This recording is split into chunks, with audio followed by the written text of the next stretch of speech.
Nikola Jokić is hurt, and the question everyone's asking is whether the Denver Nuggets can survive without the NBA's best player. The answer is complicated, but ultimately optimistic. Jokic's hyperextended left knee will cost him at least 4 weeks, derailing his quest to become the 6th player ever to win 4 MVP awards. The 65-game eligibility rule may knock both Jokic and Victor Wembanyama out of award conversations before the season's midway point, revealing just how ridiculous that arbitrary cutoff truly is. But forget individual awards. What matters is whether Denver can maintain playoff positioning while their offensive hub recovers. The Nuggets sit third in the Western Conference at 23-10, comfortably positioned to avoid the Oklahoma City Thunder until the conference finals. That's exactly where they wanted to be. Here's the brutal reality, though. Jokic had maintained a 56-win pace despite missing 3 starters. Aaron Gordon, Cam Johnson, and Christian Braun all remain on the injury report. Jamal Murray is now the team's sole healthy starter, and that's a massive problem.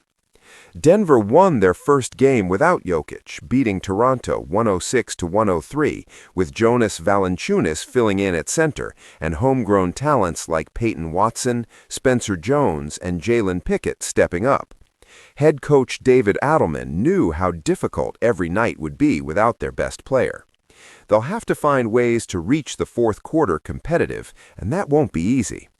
When Jokic has sat this season, the Nuggets have been outscored by 5.3 points per 100 possessions, operating at a 26-win pace.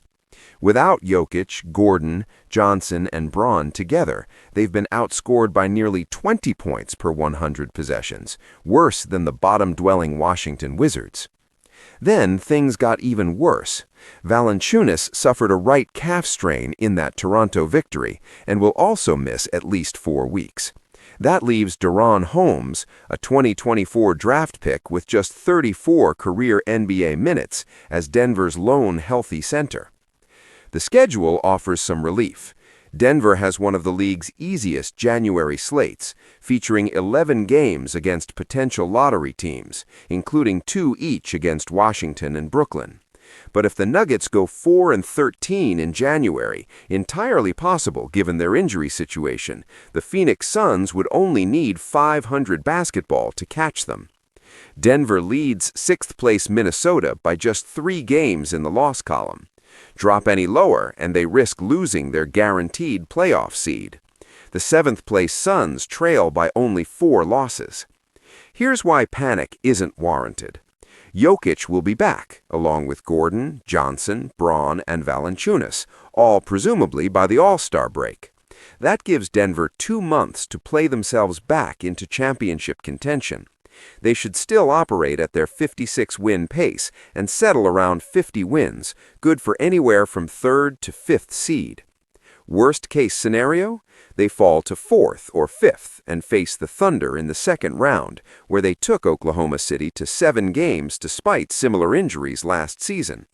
Or they fall into the play-in tournament, where they'd have to win 1 of 2 games. Does anyone doubt they would? Just as likely, Denver plays their way back to the 3rd seed or lands 6th. Is either scenario really so bad? They'll probably have to face the Thunder anyway, and wouldn't it be advantageous playing them earlier in the postseason when wear and tear on Jokic's knee and Gordon's hamstring won't be as harsh? The Nuggets aren't cooked. They're on hiatus. They're capable of winning the title again and beating the Thunder, so long as Jokic is healthy. With 2 months to build chemistry, they can still hit the ground running in the playoffs, even on the road. For comprehensive NBA coverage and injury updates, subscribe to USA Today News and enable notifications for breaking news.